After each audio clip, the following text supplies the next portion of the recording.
আমরা running between the wicket নিয়ে কাজ করব, তো সবাই সাথে থাকবেন। বিটুইন দ্য উইকেটের জন্য সবচেয়ে ইম্পর্টেন্ট হচ্ছে আমরা যখন ব্যাটিংয়ে দাঁড়াবো, নন স্ট্রাইকে থাকলে সবসময় আমাদের ব্যাট থাকবে একদম শেষ প্রান্তে। কোন প্রান্তে? শেষ প্রান্তে ব্যাট থাকবে।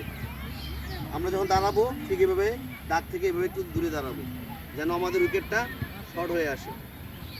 ওকে, তো আমাদের বল যেদিকে যাবে সেদিকে আমাদের ফেস থাকবে।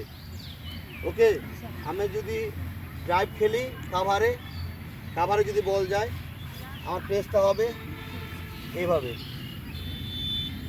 আবার দ্বিতীয় রান নেওয়ার সময় আমি চলে আসবো, এখানে চোখ থাকবে এই পাশেই, জাস্ট হ্যান্ড চেঞ্জ হবে। ঠিক আছে, রানিং করার সময় সবসময় ব্যাট হাতে কাছে থাকবে, বডি ক্লোজ থাকবে।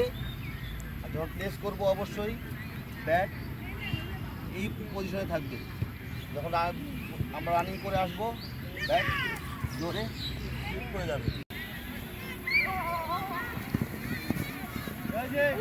সবাই ব্যাট যাবে না, যখন যাবে ব্যাট ক্লোজ, দূর থেকে মাঠে থেকে ঘষে যাবে।